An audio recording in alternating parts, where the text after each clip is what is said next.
Welcome to AP scoop. ముందుగా headlines.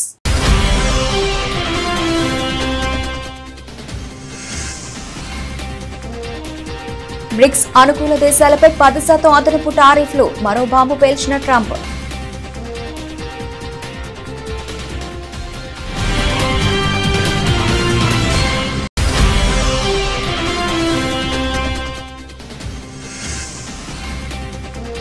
ఉగ్రవాద బాధితులను మద్దతుదారులను ఒకేలా చూడలేం. బ్రిక్స్ వేదికగా పాక్పై మోదీ ఘాటు వ్యాఖ్యలు.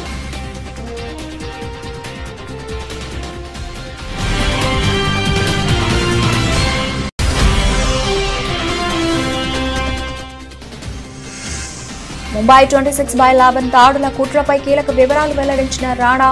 మాస్టర్ మైండ్ డేవిడ్ హెడ్లీకి సాయం చేశానని విచారణలో అంగీకారం.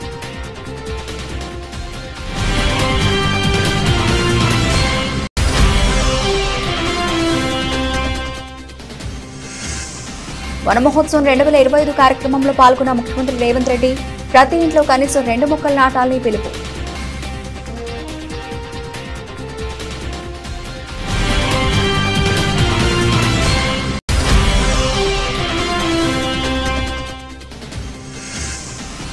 నెల్లూరు జిల్లాలోని విఆర్ హైస్కూల్ ప్రారంభోత్సవంలో పాల్గొన్న మంత్రి లోకేష్.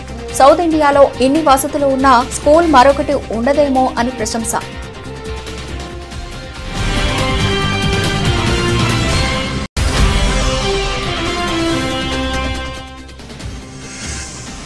వైద్య శాఖ అధికారులతో మంత్రి దామోదర్ రాజనరసింహ సమీక్ష సమావేశం. ఆసుపత్రుల్లో అవసరమైన అన్ని మెడిసిన్స్ సిద్ధంగా ఉంచుకోవాలని సూచన.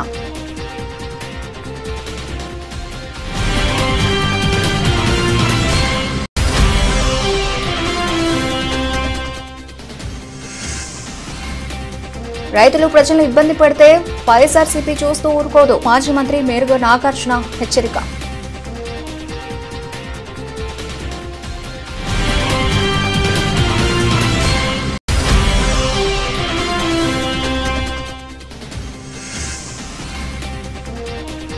స్వర్ణకారులపై వేధింపులు మానుకోవాలి డిమాండ్ చేసిన ఎమ్మెల్సీ కవిత.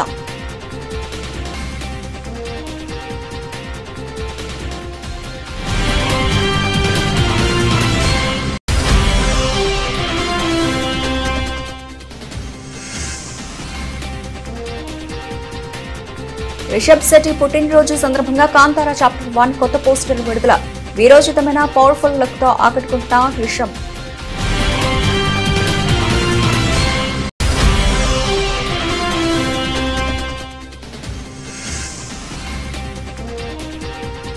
స్వల్ప నష్టాల్లో దేశీయ సూచీలు. నష్టాల ఊగిసలాడుతున్న సెన్సెక్స్ నిఫ్టీ.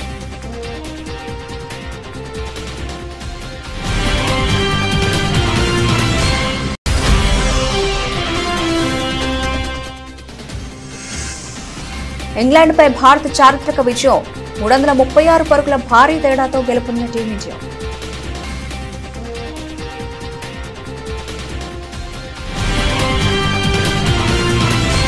అమెరికా బ్రిక్స్ దేశాల మధ్య వాణిజ్య యుద్ధం మరింత తీవ్ర రూపం దాల్చింది. బ్రిక్స్ కూటమి అనుసరిస్తున్న అమెరికా వ్యతిరేక విధానాలకు మద్దతిచ్చే ఏ దేశం పైన అయినా అదనంగా 10% సుంకాలు విధిస్తామని అమెరికా అధ్యక్షుడు డొనాల్డ్ ట్రంప్ సంచలన ప్రకటన చేశారు. ఈ విధానంలో ఎలాంటి మినహాయింపులు ఉండవని ఆయన స్పష్టం చేశారు. తన social media platform truth social వేదికగా ట్రంప్ ఈ హెచ్చరికలు జారీ చేశారు. బ్రిక్స్ కూటమి అవలంబిస్తున్న అమెరికా వ్యతిరేక విధానాలతో ఏ దేశం ఏకీభవించినా ఆ దేశంపై అదనంగా 10% సుంకం విధిస్తాం. ఈ విషయంలో మీరంతా దృష్టి సారించినందుకు ధన్యవాదాలు అని ఆయన పేర్కొన్నారు. ఈ కొత్త సుంకాల విధానానికి సంబంధించిన అధికారిక లేఖలను వివిధ దేశాలకు పంపనున్నట్లు మరో సందేశంలో తెలిపారు. ప్రస్తుతం బ్రెజిల్లోని రియో డి జెనీరోలో బ్రిక్స్ దేశాల శిఖరాగ్ర సదస్సు జరుగుతోంది. ఈ సదస్సులో అమెరికా ఏకపక్షంగా సుంకాలను పెంచడంపై బ్రిక్స్ దేశాల నేతలు తీవ్ర ఆందోళన వ్యక్తం చేశారు. ఏకపక్షంగా విచక్షణారహితంగా సుంకాలను పెంచడం, ప్రపంచ వాణిజ్య సంస్థ నిబంధనలకు విరుద్ధంగా వ్యవహరించడంపై తీవ్ర ఆందోళన వ్యక్తం చేస్తున్నామని బ్రిక్స్ దేశాలు ఉమ్మడి ప్రకటనలో తెలిపాయి. ఉగ్రవాద బాధితులను, ఉగ్రవాదాన్ని ప్రోత్సహించే వారికి ఒకే తక్కడలో తూయలేమని ప్రధాని నరేంద్ర మోదీ స్పష్టం చేశారు. బ్రెజిల్లో జరుగుతున్న బ్రిక్స్ దేశాల శిఖరాగ్ర సదస్సులో ఆయన మాట్లాడుతూ ఉగ్రవాదానికి మద్దతిస్తున్న పాకిస్తాన్పై తీవ్ర స్థాయిలో విరుచుకుపడ్డారు. ఉగ్రవాద విషయంలో కొందరు తమ రాజకీయ వ్యక్తిగత ప్రయోజనాల కోసం మౌనంగా ఉండటాన్ని కూడా ఆయన తప్పుపట్టారు. ఇటీవల జమ్మూ కాశ్మీర్లోని పహల్గాంలో పాకిస్తాన్ ప్రేరేపిత ఉగ్రవాదులు జరిపిన దాడిలో 26 మంది పర్యాటకులు ప్రాణాలు కోల్పోయిన సంగతి తెలిసిందే. ఈ దాడి నేపథ్యంలో భారత ఆపరేషన్ సింధూర్ చేపట్టి పీఓకేతో పాటు పాకిస్తాన్లోని ఉగ్రవాద శిబిరాలను, సైనిక స్థావరాలను ధ్వంసం చేసింది. ఈ క్రమంలోనే ప్రధాని మోదీ అంతర్జాతీయ వేదికపై పాకిస్తాన్ వైఖరిని ఎండగట్టారు. ఉగ్రవాదాన్ని పాకిస్తాన్ ఒక ప్రభుత్వ విధానంగా మార్చుకుందని భారత్ ఎప్పటి నుంచో ఆధారాలతో సహా ఆరోపిస్తున్న విషయాన్ని పరోక్షంగా గుర్తు చేశారు. పహల్గాం దాడిని ఖండించి భారత్ కు అండగా నిలిచిన దేశాలకు ఆయన ధన్యవాదాలు తెలిపారు. ముంబై 26/11 ఉగ్రదాడుల కేసులో ప్రధాన కుట్రదారుడైన తహవూర్ హుసేన్ రాణా విచారణలో సంచలన విషయాలు వెల్లడించారు. సుదీర్ఘ దౌత్య పోరాటం తర్వాత భారత్ కు అప్పగించబడిన 64 ఏళ్ల రాణా ముంబై పోలీసుల క్రైమ్ బ్రాంచ్ విచారణలో దాడుల వెనుక ఉన్న కుట్ర గుట్టు విప్పాడు. దాడుల మాస్టర్ మైండ్ డేవిడ్ కోల్మాన్ హెడ్లీకి తాను ఎలా సహాయపడ్డాడో పూసగుచ్చినట్లు వివరించినట్లు పోలీసు వర్గాలు తెలిపాయి. ముంబైలోని ఛత్రపతి శివాజీ టర్మినస్ వంటి ప్రధాన ప్రాంతాలను లక్ష్యాలుగా గుర్తించడంలో హెడ్లీకి సహకరించానని రాణా అంగీకరించాడు. దాడులకు ముందు ఉగ్రవాదులు నిఘా పెట్టేందుకు వీలుగా ఇమిగ్రెంట్ లా సెంటర్ పేరుతో ఒక ముసుగు కంపెనీని ఏర్పాటు చేయాలనే ఆలోచన తనదేనని రాణా ఒప్పుకున్నాడు. ఈ కంపెనీ ముసుగులోనే హెడ్లీ భారత్లోని పలు నగరాల్లో పర్యటించి సమాచారం సేకరించాడు. గతంలో తాను పాకిస్తాన్ సైన్యంలో కెప్టెన్ హోదాలో డాక్టర్గా పనిచేసినట్లు రాణా వెల్లడించాడు. సియాచిన్ వంటి సున్నిత ప్రాంతాల్లో పనిచేస్తున్నప్పుడు అనారోగ్యం కారణంగా విధులకు దూరం అవడంతో తనను సైన్యం నుంచి పారిపోయిన వ్యక్తిగా ప్రకటించారని తెలిపాడు.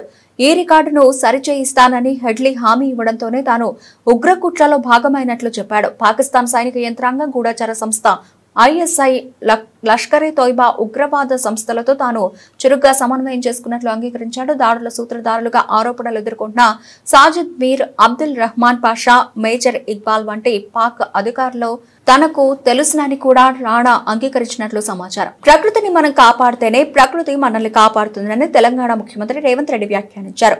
వనమే మనం, మనమే వనం అని పెద్దలు చెప్పారని గుర్తు చేసుకున్నారు. ఏడాది 18 కోట్ల మొక్కలు నాటాలని తమ ప్రభుత్వం లక్ష్యంగా పెట్టుకుందని చెప్పుకొచ్చారు. అమ్మ పేరుతో ఒక మొక్కను నాటాలని ప్రధానమంత్రి నరేంద్ర మోదీ పిలుపునిచ్చారని గుర్తు చేశారు.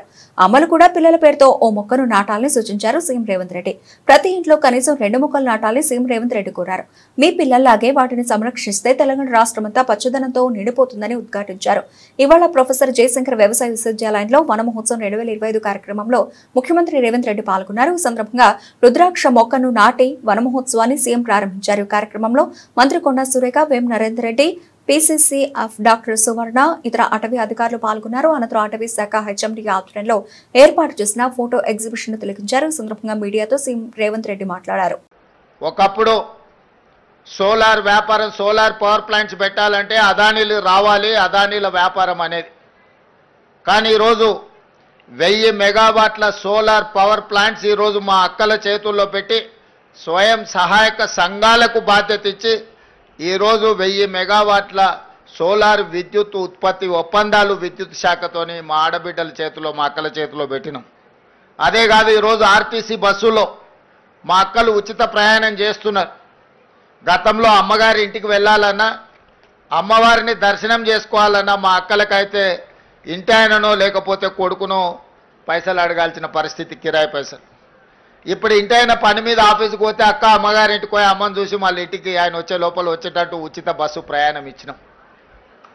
బస్సుల్లో ఉచితంగా మా అక్కలు, మా చెల్లెళ్ళు ప్రయాణం చేయడం కాదు, ఈరోజు రాష్ట్రంలో 1000 బస్సులు కొని మా ఆడబిడ్డలే ఆర్టీసీకి కిరాయికి పెట్టినారు. ఇలా 1000 బస్సుల యజమానులు మా అక్కలు అయినరానంటే ఈరోజు వాళ్ళ చేతుల్లో వ్యాపారం ఉంటే బాగుంటుంది అని చెప్పి మా అక్కల కోసం ఈరోజు ప్రత్యేకమైన ప్రణాళికలు చేసినాం. ఈరోజు హైటెక్ సిటీ అంటే మన వాళ్ళందరూ విప్రోనో, ఇన్ఫోసిస్నో లేకపోతే మైక్రోసాఫ్టో ఇట్లాంటివి మా పాత్రికేయ మిత్రులు పేపర్లలో రాస్తుంటారు. కానీ మా అక్కలకు హైటెక్ సిటీ పక్కన, హైటెక్ సిటీ ఎంతుందో అంత 3.5 ఎకరాలలో కొన్ని 100 కోట్ల రూపాయల స్థలాన్ని వాళ్ళకిచ్చి ఇందిరా మహిళా శక్తి పేరు మీద రాష్ట్రం నలుమూలలో వాళ్ళు ఉత్పత్తి చేసిన వస్తువులను ఈరోజు ప్రపంచ దిగ్గజ కంపెనీలతో పోటీపడి నిర్వహించే విధంగా ఈరోజు మరి మా ఆడబిడ్డలకు ఇచ్చినాం.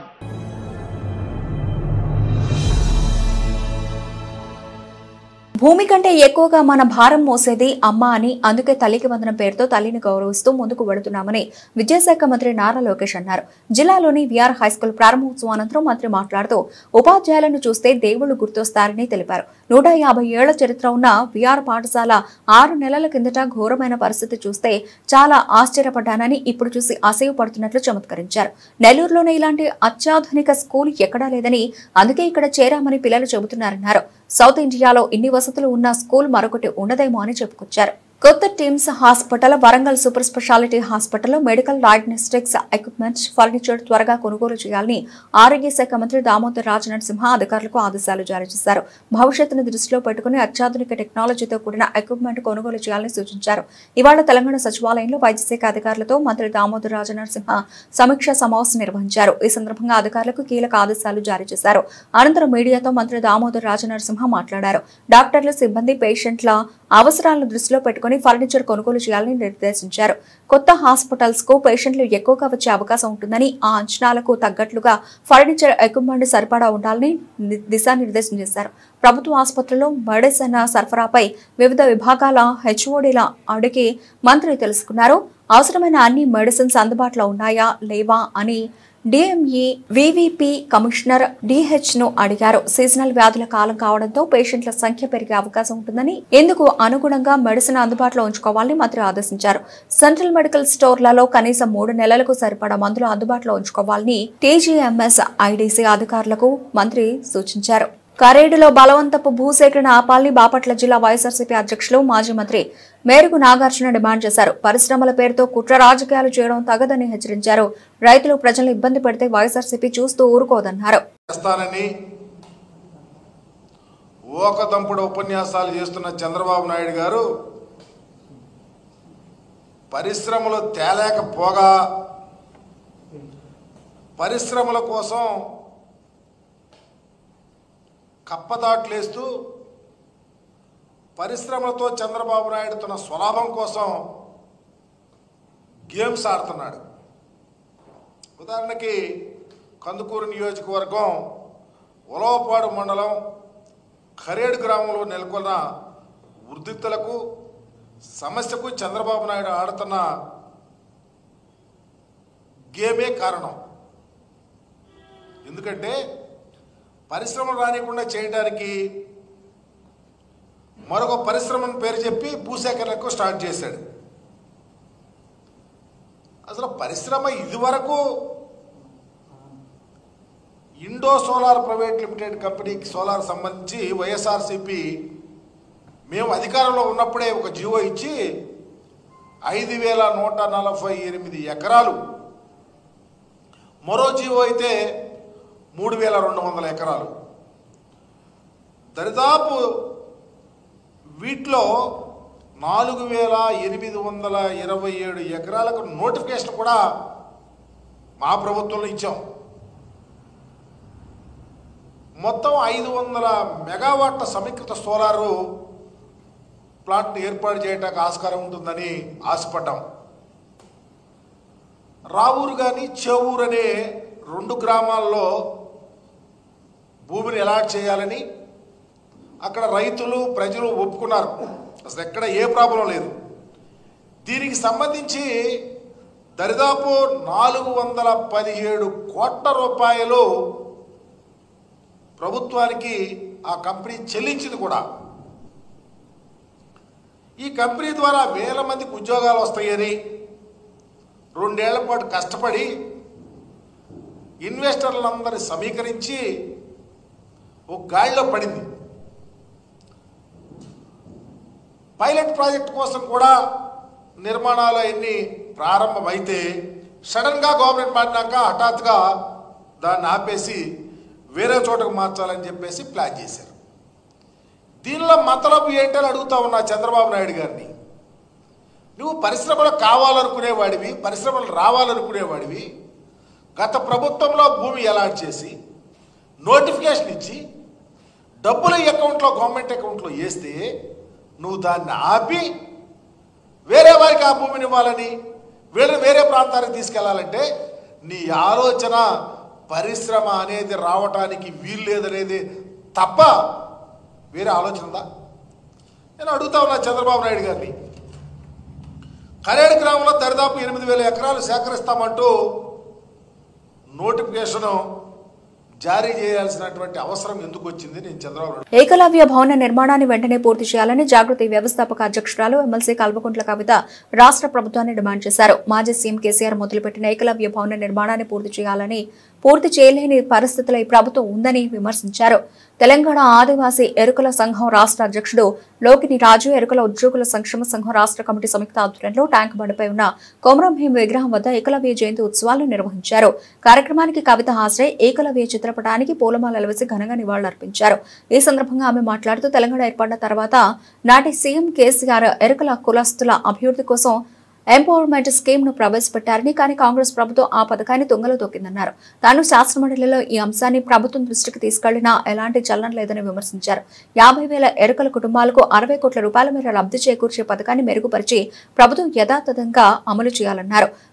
500 కోట్ల రూపాయలతో ఎరుకల కార్పొరేషన్ ఏర్పాటు చేయాలని డిమాండ్ చేశారు. ఫ్యూచర్ లో ఏకలవ్యుడి విగ్రహాన్ని కూడా మరి ఏర్పాటు చేసుకునే ప్రయత్నం కూడా తప్పకుండా మనందరం కూడా చేద్దామని చెప్పి సందర్భంగా తెలియజేస్తూ, మరి ఇవాళ భారతదేశ చరిత్ర ఎక్కడ చూసినా ఇప్పటి వరకు కూడా బహుజన వర్గాలకు సంబంధించి ఏ విధంగా అణచివేత ఉందనడానికి ఏకలవ్యుని యొక్క జీవితమే ఉదాహరణ. మరి ఆనాడు గురుభక్తితో ఉండి కేవలం ఒక వ్యక్తే తన గురువుని నమ్మినా సరే ఆ వ్యక్తి కూడా తనను ముందుకు తీసుకొని పోకపోయినా కూడా చరిత్రలో నిలబడిపోయేటటువంటి త్యాగాన్ని చేసినటువంటి ఏకలవ్యుడు నిజంగా మనందరికి కూడా ఒక రకంగా ఆరాధ్య దైవం అవ్వాలి, స్ఫూర్తి ప్రదాత అవ్వాలి. ఆయనకు ఆనాడు అన్యాయం జరిగి ఉండవచ్చు గాక, కానీ ఆయన గురుభక్తిని వీడలేదు, సమాజానికి ఒక మంచి తోవని చూపించే ప్రయత్నమే చేసిండ్రు. కానీ ఇప్పుడు మనందరం కూడా ఆయన వారసులుగా, ఆయన బిడ్డలుగా మనకు అన్యాయం జరగకుండా, మన స్థానం రాజకీయంగా మనకు వచ్చే విధంగా, మన స్థానం మనకు ఆర్థికంగా వచ్చే విధంగా, ఉద్యోగ విద్యావకాశాల్లో వచ్చే విధంగా సమాజానికి పాటుపడుతూ తెలంగాణలో అందరం కూడా కలిసి ముందుకు అడుగు వేయాలని చెప్పి ఈ సందర్భంగా పిలుపునిస్తూ ఉన్నాను. దానికోసం నా వంతు ప్రయత్నంగా నేను మీ అందరినీ కలుపుకొని పోయి అనేక ఉద్యమాల్లో మనం ఇవాళ పాల్పంచుకుంటా ఉన్నాము.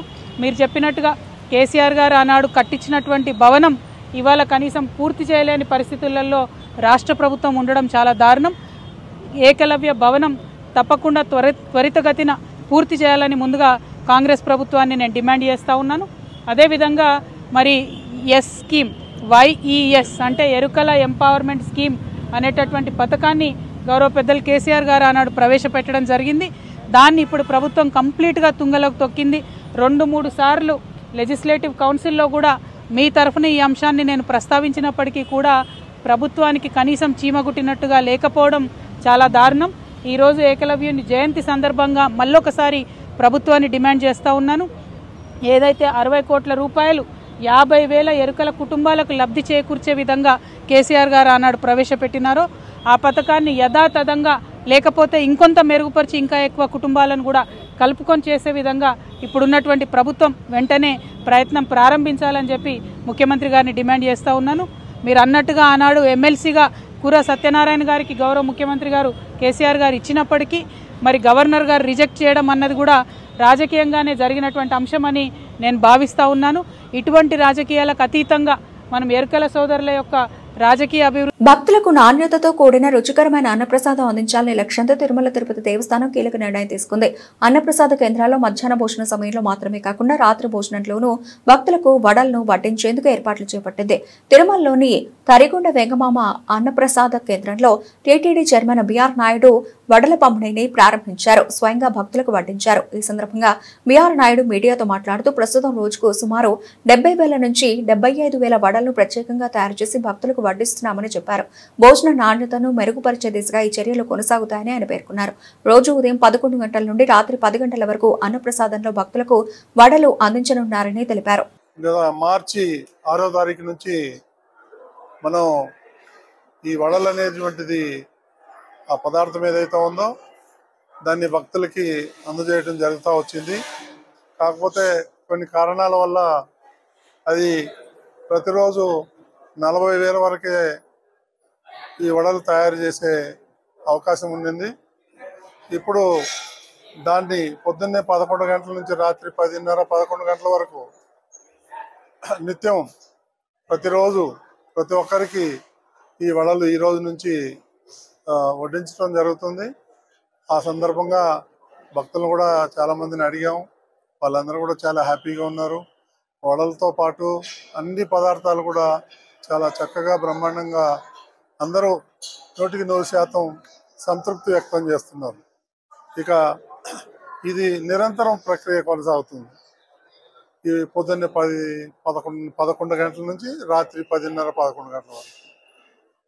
ఇది ఈరోజు దాన్ని కూడా ప్రారంభిద్దామని వచ్చాము. నథింగ్ స్పెషల్, పాతదే స్కీమ్, ఇది కొత్తదేం కాదు. కాకపోతే మధ్యాహ్నం వరకే పెట్టేవాళ్ళు ఇదివరకు, ఇప్పుడు రాత్రి వరకు కూడా పెట్టాలనేది.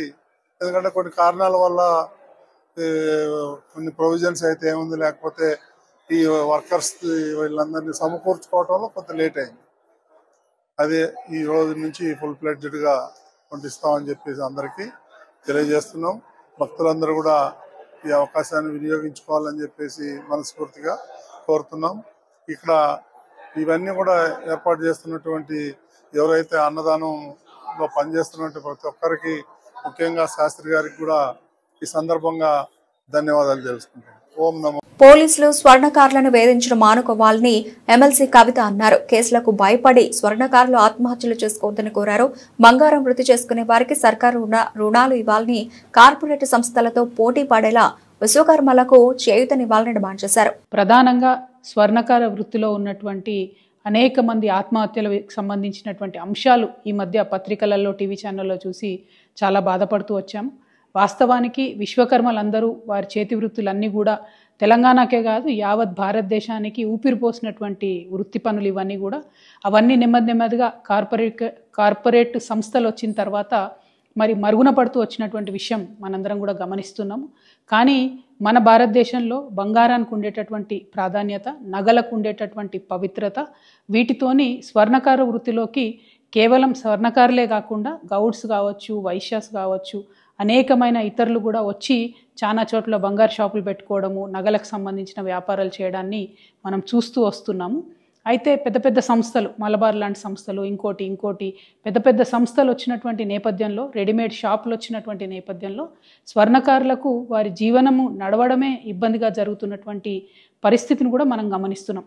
అయినా ఒక మహిళగా ఒక మెట్టెలు చేయించాలన్నా, ఒక మంగళసూత్రం చేయించాలన్నా మనం ఇప్పటికి కూడా స్వర్ణకారుల దగ్గరికే పోతాం తప్పితే బంగారం షాపుకి పోయి కొనుక్కోవాలని అనుకోము. కాబట్టి ఇంత పవిత్రమైనటువంటి వృత్తి, ఆ వృత్తి చేసేటటువంటి వారందరినీ, వారి కుటుంబాలని కాపాడుకోవాల్సినటువంటి బాధ్యత మనందరి మీద కూడా ఉన్నది.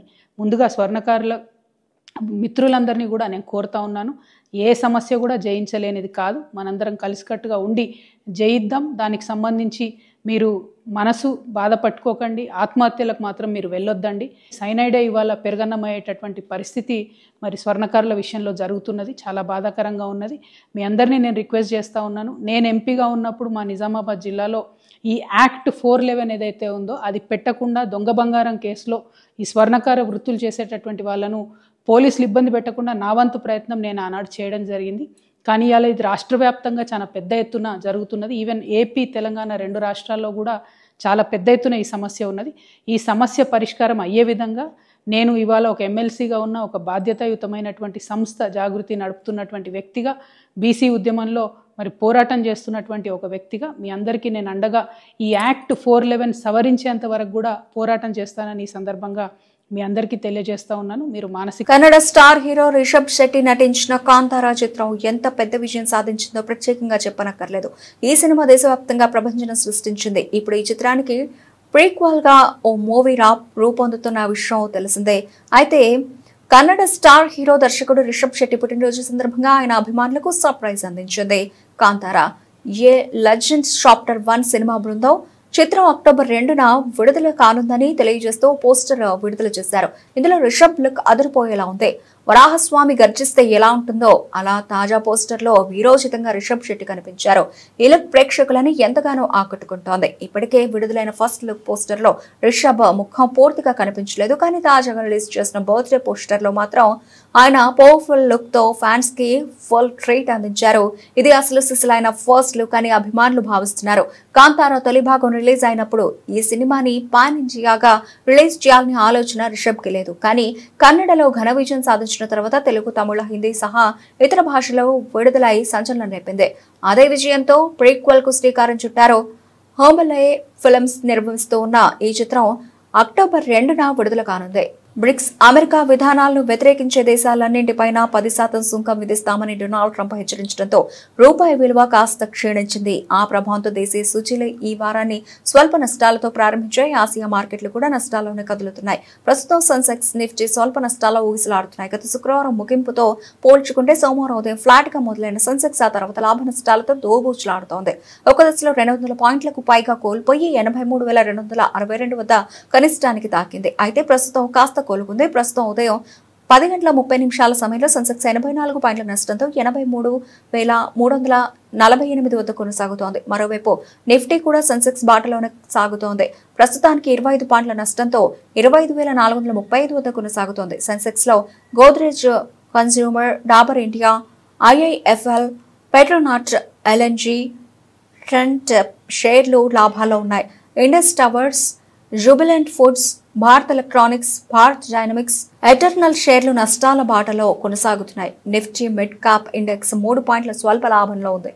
బ్యాంక్ నిఫ్టీ 123 పాయింట్ల నష్టంతో కొనసాగుతుంది. డాలర్తో పోల్చుకుంటే రూపాయి మార్క విలువ 85.70గా ఉంది. పేసర్ ఆకాష్ దీప్ నిప్పులు చెరిగే బంతులతో చెలరేగడంతో ఇంగ్లాండ్తో జరిగిన రెండో టెస్టులో భారత్ చారిత్రక విజయాన్ని నమోదు చేసింది. బర్మింగ్ హోమ్లోని ఎడ్జ్బాస్టన్ మైదానంలో ఏకంగా 336 పరుగుల భారీ తేడాతో ఇంగ్లాండ్ చిత్తు చేసి 58 ఏళ్ల నిరీక్షణకు ఘనంగా తెరదించింది. ఈ మైదానంలో టెస్టు గెలవలేదన్న అపప్రదను టీమిండియా చెరిపివేసుకుంది. ఎడ్జ్బాస్టన్ మైదానంలో టెస్ట్ క్రికెట్ చరిత్రలో భారత్ కు ఇదే మొట్టమొదటి విజయం కావడం విశేషం. గత 58 ఏళ్లుగా ఈ గడ్డపై గెలుపు కోసం ఎదురుచూస్తున్న నిరీక్షణకు ఈ విజయంతో తెరపడింది. ఈ సిరీస్ లో తొలి టెస్టులో ఓటమి పాలైన భారత్ ఈ గెలుపుతో బలంగా పుంజుకుంది. 608 పరుగుల భారీ లక్ష్య ఛేదనకు దిగిన ఇంగ్లాండ్ భారత బౌలర్ల ధాటికి నిలవలేకపోయింది. ముఖ్యంగా యువ పేసర్ ఆకాష్ దీప్ నిప్పులు చెరిగే బంతులతో ఇంగ్లీష్ బ్యాటింగ్ ఆర్డర్ ను కుప్పకూల్చాడు. రెండో ఇన్నింగ్స్ లో 99 పరుగులు ఇచ్చి 6 వికెట్లు పడగొట్టి జట్టు విజయంలో కీలక పాత్ర పోషించాడు. మొత్తం మీద ఆకాష్ దీప్ ఈ మ్యాచ్ లో 10 వికెట్లు పడగొట్టాడు. ఆకాష్ దీప్ తొలి ఇన్నింగ్స్ లో 4 వికెట్లు తీయడం తెలిసిందే.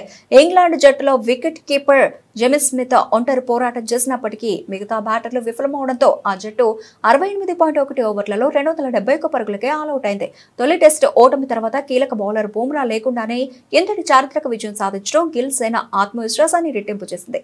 ఇక కెప్టెన్ గా గిల్ కు ఇదే తొలి విజయం కావడం విశేషం. ఇరు జట్ల మధ్య మూడో టెస్ట్ జూలై 10 నుంచి లండన్ లోని ప్రఖ్యాత లార్డ్స్ మైదానంలో జరగనుంది. బులెటిన్ ముగించే ముందు హెడ్లైన్స్ మరోసారి.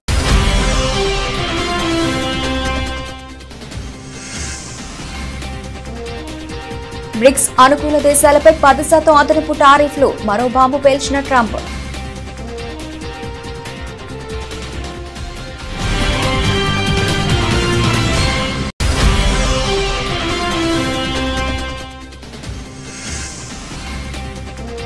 ఉగ్రవాద బాధితులను, మద్దతుదారులను ఒకేలా చూడలేం. బ్రిక్స్ వేదికగా పాక్ పై మోదీ ఘాటు వ్యాఖ్యలు.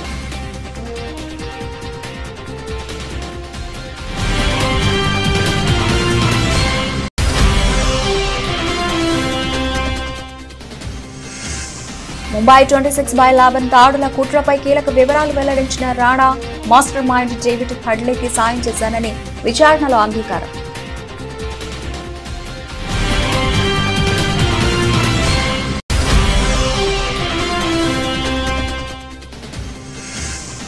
వనమహోత్సవం 2025 కార్యక్రమంలో పాల్గొన్న ముఖ్యమంత్రి రేవంత్ రెడ్డి. ప్రతి ఇంట్లో కనీసం 2 మొక్కలు నాటాలని పిలుపు.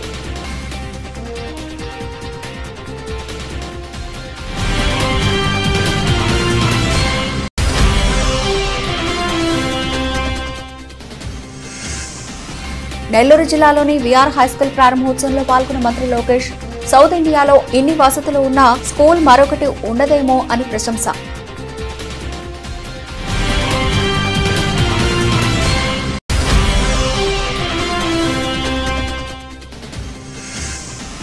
వైద్య శాఖ అధికారులతో మంత్రి దామోదర్ రాజనరసింహ సమీక్ష సమావేశం. ఆసుపత్రుల్లో అవసరమైన అన్ని మెడిసిన్స్ సిద్ధంగా ఉంచుకోవాలని సూచన.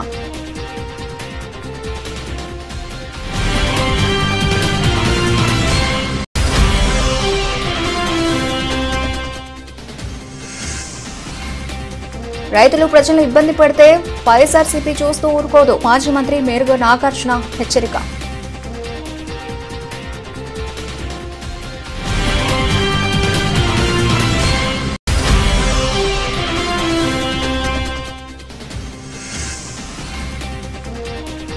స్వర్ణకారులపై వేధింపులు మానుకోవాలి డిమాండ్ చేసిన ఎమ్మెల్సీ కవిత.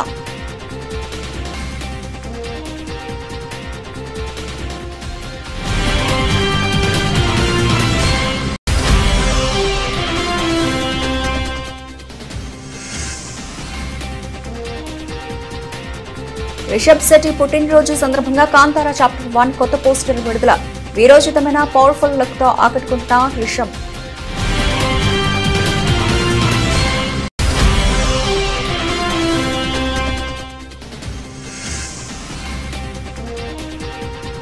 స్వల్ప నష్టాల్లో దేశీయ సూచీలు నష్టాల ఊగిసలాడుతున్న సెన్సెక్స్ నిఫ్టీ.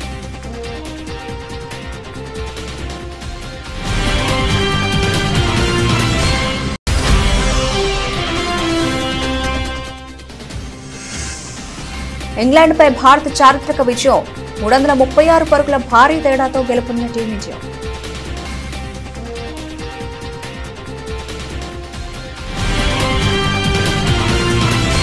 ఇవి ఇప్పటివరకు నవలసిన అప్డేట్స్. మరిన్ని అప్డేట్స్ తో మళ్ళీ కలుద్దాం. అంతవరకు సెలవు. నమస్తే.